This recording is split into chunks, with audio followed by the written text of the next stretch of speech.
Welcome to Gen Z Hoops, the Gen Z basketball, coaching, and sports business show. On this podcast, you'll learn from professional players, coaches, and executives from all over the world and see the court in a brand new way. And now, joining you courtside, your Gen Z host, John Hartophilus. Well, man, what's going on? What's going on, John? How are you doing?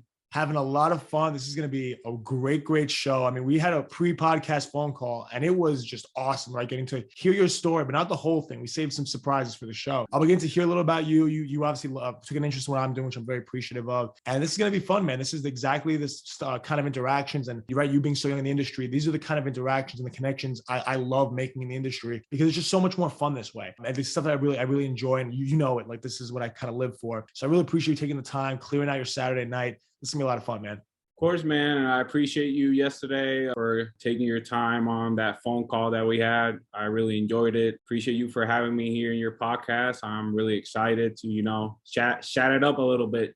It's going to be fun. So I'm going to just get right into it. And most people would assume that I'd start asking you about, your current stuff with the Iowa Wolves, right? You're so young, you're in the G League, you're in your early 20s, you're doing all this cool stuff. But we're going to get to that. And I'm sure, right? I'm excited for it. But I want to take it all the way back to Puerto Rico. You living in Puerto Rico, growing up there, born and raised, right? You learned it all while being over there, which you said, right, was a big difference from maybe other people that maybe are from Puerto Rico but grew up here. What was that like for you? What was seeing the NBA like for you? What was being exposed to American basketball like? Talk to us about that because that is so unique and interesting.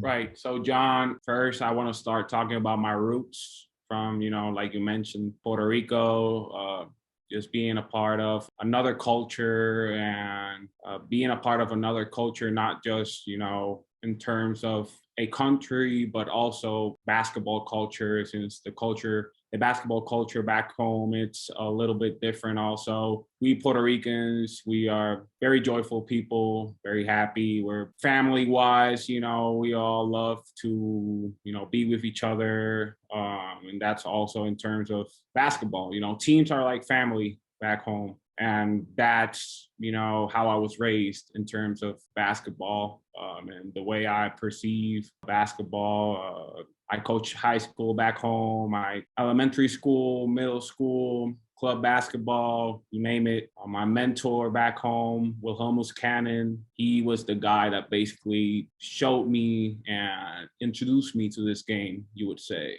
He's an international coach. He is coaching, he just finished coaching professionally back home in Puerto Rico. He's coached in Mexico, other different places internationally. So he is very experienced international wise. He was my high school coach. He also coached me in different clubs back home. He's like my other father. He's my basketball dad. I would say everything, almost everything I've learned, not just in basketball, but life in general, has come from him. I decided to make the jump here to the U.S. 4 or 5 years ago, decided to go do my bachelor's in the University of Miami, the U, and also worked as a manager with the basketball program. That same year, I started as a manager. I got promoted to head manager. It was a great experience for me, just seeing how things worked in the NCAA,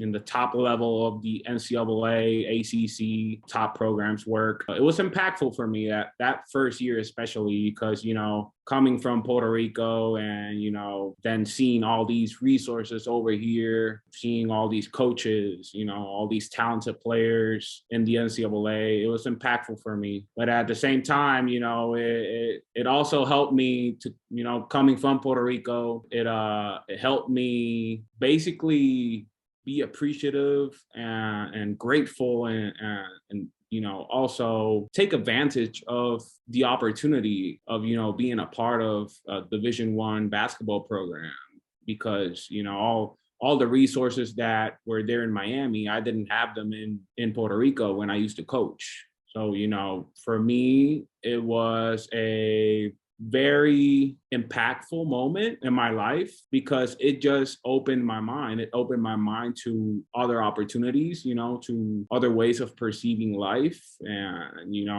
I basically said to myself, okay, like I can do this stuff. I can do, in coaching with all these resources. Wow. Like I want to stick around here. I don't want to go back home. Obviously, I love Puerto Rico, and I love how teams, the culture of teams back home, but, the resources over here, you can't compare. So when I saw when I came here, it was like a kid going to Disneyland for the first time, seeing all these resources over here. So when I saw how things worked over here, I was like, okay, I want to stick around here. And yeah, I mean, I gave you a good little background story there. I don't know if I answered your question, but I think I did. You definitely did, because you painted the picture of your upbringing, and that's so impactful. And right, it's not everyone else's story, but it's your story and it's unique to you. And that's what I find super interesting, is that's like how you came up and how you got around the game of basketball, how you fell in love with it, why it means so much to you. And I mean, that's the perfect way to describe it, as Disney World, like you just said. Like that's so cool to me. So thinking about like the fact that you came to Disney World, you got to go on the rides and enjoy it and all that stuff. I guess you must have gone to the Disney World in Orlando, right? I mean, of course. You must have stopped by there when you were in Miami. I mean, of course. You must have. So what was that like? Okay, let's before we go any further, what was that like for you? Going to Disney World? Yeah, like actually going to Disney World. Oh, it was so fun. Actually, I was in Orlando before I started this job. I went to Disney World with family, and it was fun. I still enjoy it till this day. What's your favorite ride? That's tough. So I haven't been in years. So it's not Disney World. It's island. It's an island of adventure. Okay. And it's a new ride. Oh, so maybe most of us probably haven't been on it yet. Yes, John. Correct. You probably haven't rid it yourself yet. Yeah. You gotta go and ride it when you head over to Florida. It's called Velociraptor. Okay, I'll look it up. It's crazy. Gotta look it up. It's crazy. I'm planning. I want to do a Florida trip soon. I was obviously in Miami for Coleman's event, but I haven't been to Florida for before that event for years and years, since I was a kid. So definitely have to look at that and maybe go to Disney World again. Who knows? Maybe we do a Gen Z Disney World trip. No, it's a good podcast out there. Gotta enjoy life. Definitely. But so you mentioned, right, Disney World and how that was kind of what basketball was like for you. And I mean, you came here and you took advantage just right away. You mentioned how you became a head manager in your first year. That's like unheard of. It doesn't really happen. Like I know a lot of managers have had a lot on the show who they got it as a senior, all right. They really have to grind, a lot of years went by for them to get that spot. What was it like for you then, really going there and proving yourself after, never having been in an environment like that before? John, I'm a big believer. Things happen when they have to happen. Sometimes you're just in the right situation, right moment, right time. Universe aligns sometimes, got there. I was really motivated, when I told you, I arrived in Disneyland for the first time. I was really motivated. It's like a kid going to Disneyland and being motivated to ride the rides for the first time. So I wanted to, get on, I wanted to ride the rides, basically. Yeah. And I was so motivated to get to work. I just grinded. I grinded that year. I was there. I was available for the coaches. I made myself available. I would let them know that I was available for them. I would just try to facilitate as much as possible for everybody, not just the coaches, but the GAs, anybody from the program. I would try to help. It happened that the head manager position was vacant that year. During the middle of the season, our director of basketball operations, Lamont Franklin, if I'm not mistaken, it was like around during the season, it was like around November, December that, he called me in his office and he was like, yeah, Roy, like so Miami does 2 head managers and they were short one. And then the first one, so like the only one that they had in the current moment is my guy, Jacob Klee. He was doing it alone. So he was, traveling with the team alone and doing everything alone, all the managerial tasks. He was doing it all alone. They started realizing, okay, Jacob needs help. He needs another guy next to him, helping him out. So, our Dobo called me one day in his office and, gave me the chance and offered it to me. And I told him I was up to it, and it happened. That's incredible, right? And that entire story is a lot of fun. And I mean, you said right place, right time, but you had to be ready and to always be available to get even looked at, right? I mean, you being a first-year manager, they wouldn't look at you if you didn't show them in that limited amount of time that, hey, I'm ready for this. My name is Roy. I'm here on campus, and I'm ready for whatever's thrown at me. And you did that, obviously. But you mentioned something. This is an idea. I mean, we keep on talking about Disney World and rides, but I got to key in on this because you said it, and I'm not letting it go. You mentioned how you wanted to ride all the rides. Now, sometimes there's like a height limit or like an age limit on some of these rides, right? And I think that in the real world, that's total bullshit because anyone at any age can do any job or do anything, right? Because if they're qualified for it. That's why I do Gen Z Hoops, because I think that why can't a 21, 22, or 23-year-old, run a basketball team? Why can't we, get to the heights we want to get to in basketball? Why do we have to wait to be 30, 35, 40? I think that's a complete lie. Normally I don't curse on the show, but that's how I feel. So how did you get, I mean, you mentioned it about being at U Miami and kind of getting past that age limit or that seniority limit of you got to be a senior to be a manager. But I mean, I'm sure other times, whether it's, we're going to kind of jump around right now, but whether it's, your job now at the Wolves or other opportunities you've had, that's, age has probably been something that you've had to overcome. And I'm curious how you maybe took that sign that said, like, you have to be this tall to ride and ripped it out of the ground, broke it in half and just threw it in the garbage. I think my beard helps a lot with the age. Maybe I should grow on that. Maybe I should. I used to have a beard. The other day, one of my colleagues, I think it was one of the assistant coaches actually, he asked me how old I was. And I was like, take a guess. And he's like, 28. Dang, that hurt. And then I told him, I'm actually 23. And he's like, no, you're not. And I'm like, yeah. It's a beard.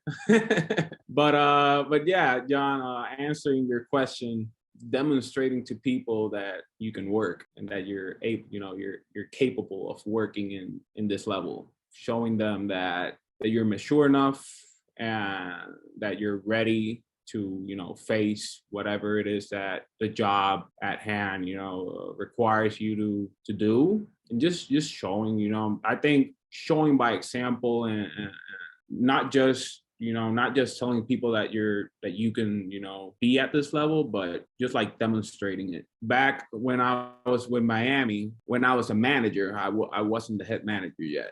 I remember our video coordinator, Jeff Dyer, my man. So I was really curious with, and I'm not gonna lie, I was really curious with what a video coordinator was back then. Because obviously I'm from Puerto Rico, so I'm still learning. But I'm like, okay, video coordinator. So he's the guy that shows the film to the coaches. And I'm like, okay, if there's a guy that I need to learn from, it's the video coordinator. I'm here like thinking. And I go to Jeff one day, go to his office. He's probably like, what the hell is this first year manager coming in my office? And I'm like, hey, Jeff, I want you to show me how you clip games for the coaches. I want to learn how to clip. Because I want to help you. I want to help you with it. I just showed him that I was capable. I told him, I think I'm capable. I'm capable of quickly learning this because I by experience, I'm a quick learner. I think I can take some stuff off your plate. And yeah, I mean, he showed me how to use sports code. He was the one that showed me, how to do all the film, all the cutting. Right when he had me live clipping the first game. I live clipped the first game, and I basically showed him that I was capable of doing that. He had me live clipping the rest of the games, at least mid-season until I got the promotion. But yeah, I mean, that's an example I can give you. I basically showed him that I was capable of doing things at this level. He started trusting me. You earn people's trust when you show them that you're capable of doing things. So I think that's the best example to answer your question. Definitely, because you took initiative and that paid off in the end of you going out there and saying, you know what, like I could easily just, stay in my lane and do my job, but let me try going outside the box. Let me try asking, let me try going outside my comfort zone and helping out in ways that I've never helped out before. So that's awesome that you did that. I mean, we've said so many wonderful things about your time in Miami and I'm sure that prepared you for so much else down the line that we're going to talk about now. One thing I thought was super cool. I mean, obviously being in Miami, you had, it's a pretty, I mean, the bubble was there last year, right? So a lot of basketball things happen in Miami. It's one of those states that's always got something something going on basketball-wise and in the world of hoops. But you did some stuff with USA Basketball and with the women's team, men's team. You kind of played a lot of roles and wore a lot of hats with that. So what did that look like for you and being part of maybe the greatest program in the world? It was really fun. I really enjoyed my time with USA Basketball. Which of the two experiences do you want to hear first? The one with the I want to hear them both. They're both basketball, man. That's all that matters. Right. Men's, women's. I actually think the women's one is the most exciting one. So okay. I'm gonna put that one for the end.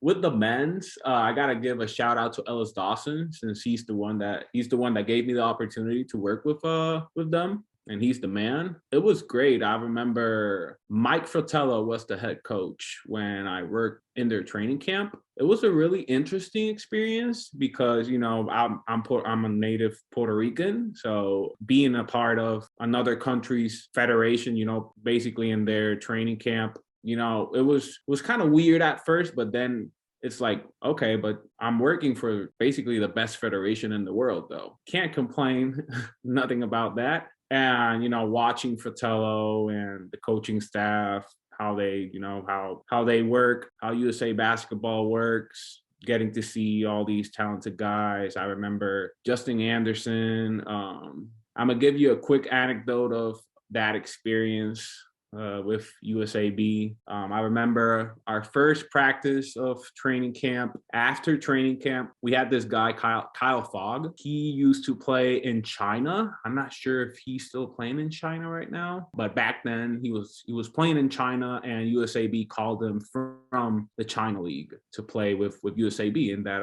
qualifier. After practice, cleaning everything up and whatsoever, and he comes up to us, all the attendees, managers, whatever you want to call it. He was like, yo, all you guys come over here real quick. He comes and he pulls a big envelope from his bag, $100 bills.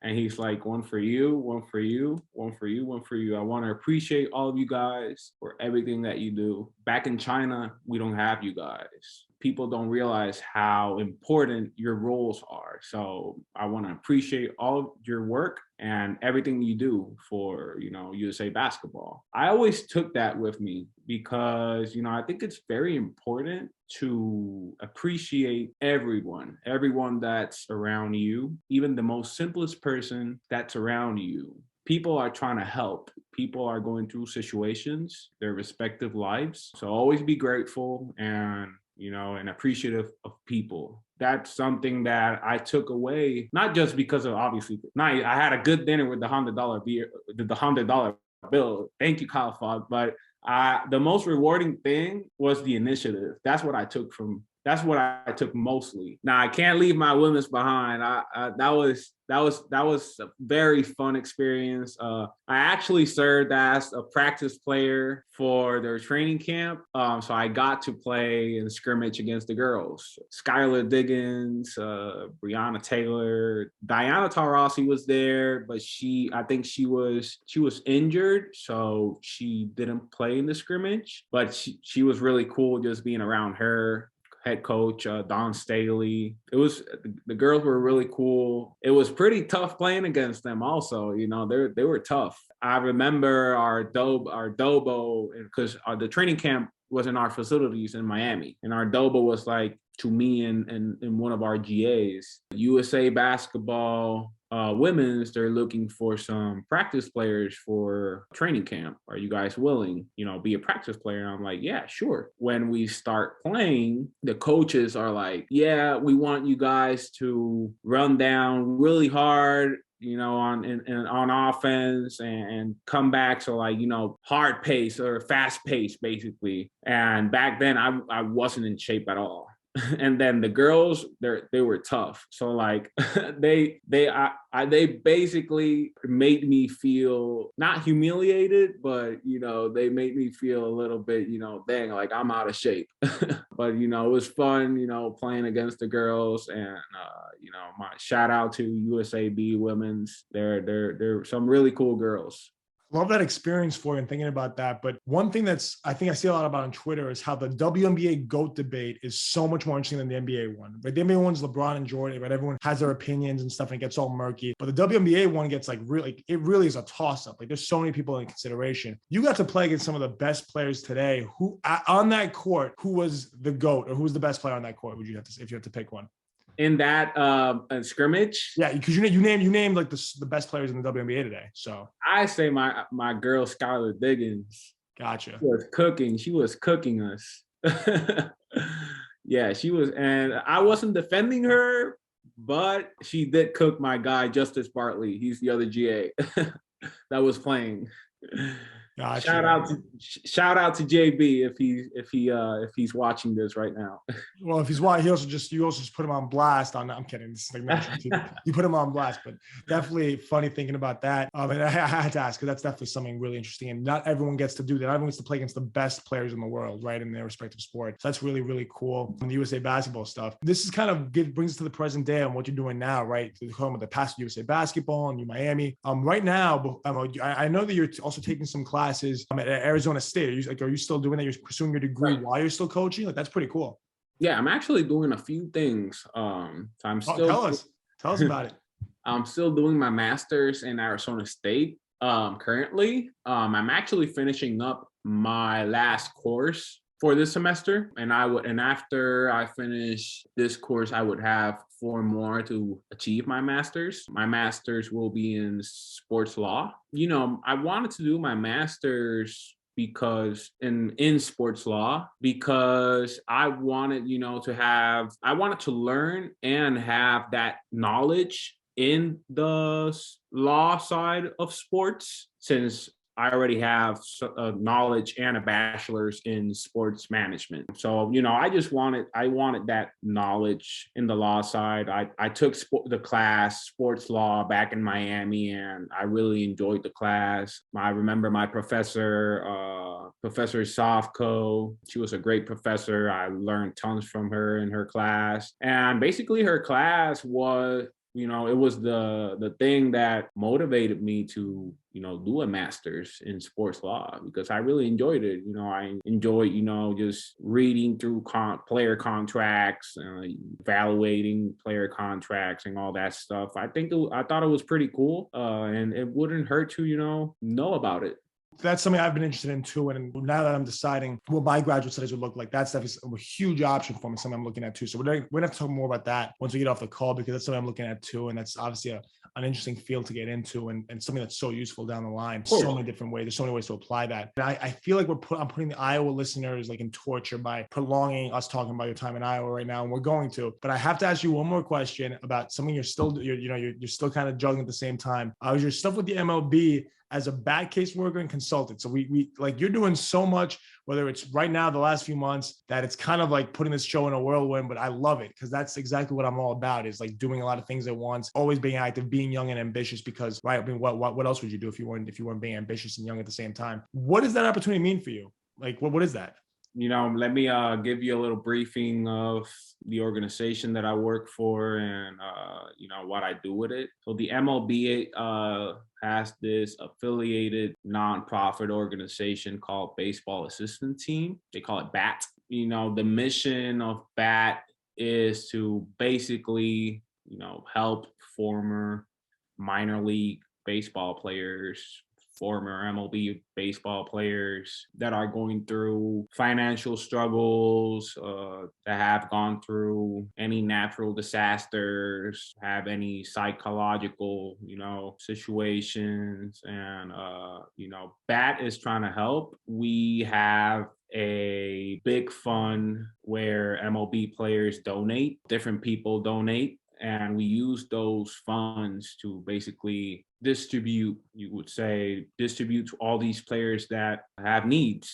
We have our platform, we have our website, baseballassistantteam.com. Former players are able to apply like if it were a grant. They have to have at least 2 years of eligibility in the minor leagues or a year in the MLB to be able to qualify and apply. And yeah, that's what the organization is. And then what do I do? So basically, when these players apply, my boss, who is Eric Nilsson, he's the executive director of the program. He assigns these cases, which are the players' cases. He assigns cases to caseworkers, which that's where I came from. That's where I come from. Excuse me. So basically, he assigns them to me, and I evaluate them. You know, I reach out to the players. I ask them questions about their financial situation, or if they went through a natural disaster. I ask, you know, what happened, their situation whatsoever. I ask for their story. And since most, if not a lot of these players are Hispanic and I'm bilingual, that's where I come in, because I can communicate with these guys. And then in our platform, I would basically type down their case and give an evaluation and give a recommendation in terms of the amount of meat that they need. You know, I would submit it to my boss, and my boss would, pass it along to the grant committee, which is filled. It's filled with former baseball players also, and they make the decision if to approve or deny the grant to the player. So it's an interesting program. Not a lot of people know about it. We help thousands and thousands of people across the world, not just in Latin America, but everywhere, Europe, Asia, you name it. It's really rewarding working for a program, that their mission is to help people and impact lives. And I'm able to impact lives by working with that. That's why I keep doing it, because I'm helping people, and I like helping people. I'm so happy you brought that up, because I originally was like, you know what? Do I ask him about the baseball thing? It's not basketball. It has nothing to do with what we're talking about. But that is such a cool initiative. And I got to look into it. We'll talk maybe off air about if basketball is something like that, or what other things are like that, because I've never heard of anything close to that. There's obviously things that might maybe sound kind of familiar, but checks one box that bat checks, but not like all 10, like of helping people and stuff. So that is super cool. And I want to hear more about that later on. But now, right, the wait is over. Everyone that's waiting to hear, like the title of this video is going to say Coaching Associate at Iowa Wolves. And we haven't spoken about that for the last 40 minutes of the show. But now we're going to do it. We'll make up for all that lost time. So please inform our listeners about what you do for the Iowa Wolves, maybe how it all happened, and what you're excited for this year. It's a lot of fun things going on for you. That's a long answer. How did it happen? I had a previous relationship with our GM, Gianluca Pascucci, and I was able to stay in touch with him throughout all these years. And, thanks to my connection and my relationship with him, when this position came up, I was able to lean, on him and ask him for, permission, obviously, to apply for the job and interview. Went through like any other regular process, went through the interviews, him and our head coach, Jeff Newton. I casually went through them, made it happen, basically. I think I gave a good impression in the interviews and, got the gig. And then, it's been more than a month now since I got the gig. And since I landed here in Des Moines, I've been pretty active. I haven't stopped, which is, it's been super fun. I've really happy with what I'm doing right now. I'm basically, coaching associate. It's a really broad title because I do a little bit of everything. Out of all of the things that I do, what I mostly dedicate my time to is to the video. So I'm like the delegated video coordinator for the team. I film every practice. I cut up every practice. In games, I would live code games. I would, distribute those cut up games right after the games to the coaches, so they're able, to immediately watch film. I'm in every coaches meeting. Back during the G League draft, that was a pretty cool process. It was my first time in the process. Everybody in the staff would get players that were in the draft. We would get players assigned to scout and to watch film. The day before the draft, we were all gather and meet in the war room, and we would discuss, everybody's players, what we thought about. And, the GM was there, all the coaches, and it was pretty fun, just, giving my opinion of players, GM asking me about what I thought about players. I thought that was pretty cool. I thought that was pretty fun because I was able to, give my opinion of players and, watching film of all these players. It was pretty cool experience. But yeah, I mean, I also, help out the coaches with preparing scouting reports, cleaning up all those personnel sheets, distributing to the players, posting and distributing video film of personnel to our players so they can, prepare prior to opponent games. And yeah, I mean, I do, that's the cool stuff, but I also drive the bus, to players, which is also awesome because I get to turn on my tunes and the guys hear my tunes, and I would, talk to guys on my way to the practice facility. And I think those times are fun because those are the simple times where, you get to bond and just be with people. I would ride the bus from point A to point B. I would work with equipment. I would work alongside my colleague, Jimmy Gillis, who's like our delegated ops guy. My guy, Jimmy, if you're watching this, shout out to you. Appreciate you for everything.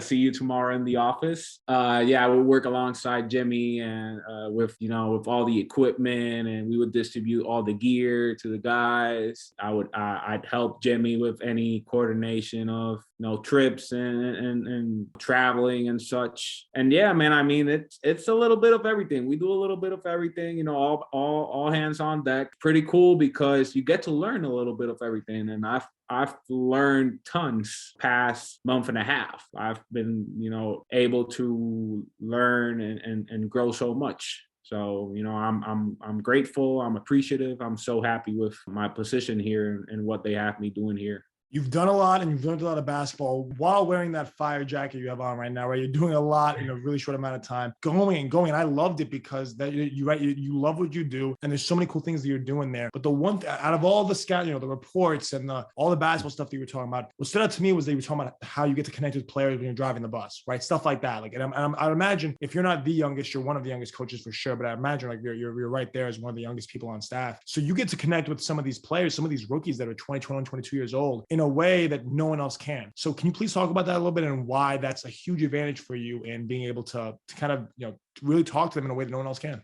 I think being young is definitely an advantage. It's also a disadvantage. So I think it's an advantage because you're able to relate to them easier. You know the music that they want to hear. You know the artist, their favorite artist. You know what's going on right now on Twitter, and you know that they're talking about it. It's easy to relate to them. It can be a disadvantage. It doesn't happen to me, but because I'm very careful with that, but it can be a disadvantage because in terms of coaching. So you want to try and teach them certain thing, or you want to, educate them on the court, but then you gotta be careful with how you do it. You can't just go up to him and tell him, you're pivoting the wrong way, or you're not doing this back cut the right way, or whatever, and not have a previous relationship with the player. He might be like, okay, like this dude, he's my age and he's trying to coach me. He's trying to tell me things and he doesn't even know me. I think the way to make it work is to get to know the player, have a relationship with him in terms, so he can actually, trust you and know that you have good intentions. And that way the age thing won't be a problem because the player trusts you. He knows you. Can either create it an advantage or let it be a disadvantage, I would say. I love it, right? It's all about how you approach it right now. I mean, it's not very cut and dry, but it's just how you approach it. That'll maybe lead to great results or maybe some negative ones, but hopefully, right, we do it the right way. And that's a line we're both getting better at. I struggle to do it every day that I'm coaching varsity now with the guys I had as freshmen, but they're 4 years younger than me. It's obviously always a constant process in doing that, but definitely a fun one. I love to tackle. I know you do too, and definitely seeing the advantages of it and the positives we can take from that. It helps us be better coaches and be better at everything we do. But so we've mentioned so much about what you've done in maybe the last month or so, or how you're strengthening relationships right now. But what are you most excited for with this Iowa Wolves season coming up? I mean, unfortunately, you're not looking forward to a game against Long Island Nets because you're not going to be playing that because that's not in the schedule. But other than that, what are you looking forward to? I mean, there's a lot of more months of basketball to play. There's the G League showcase. Like, it's about to get really interesting. I'm actually excited for the showcase. I'm going to Vegas I've never been to Vegas, so I'm excited to go to Vegas. And I'll give you all the spots from when I was there over the summer. I got you. Cool. Got to text me after the podcast. So we got this Minneapolis trip coming up. I'm excited for that. We're going up to Minneapolis next weekend, if I'm not mistaken. We are going to go and watch a few of the Minnesota games as a team. We're going to have I think we're going to have a nice experience, a good bonding experience, whole team, the staff. So I'm excited for that. But yeah, I mean, I'm excited to, long term, I'm excited to watch the team grow, watch the staff grow, how we all, grow with each other and, see how it rolls. Wanna make a playoff run, want to make the playoffs and would love to make a playoff run with this team. So I'm excited for that. It's going to be special. And you're doing it. You mentioned the staff with some incredible people that have also been past guests of the show. Got to shout out Addie Walters, who was in your same position last year and just recently got her NBA call up, which is awesome for her. And of course, Ernest Scott, episode 19, one of the first guests of the show, the absolute boy. Shout out Ernest Scott for being awesome. Shout out to Big E.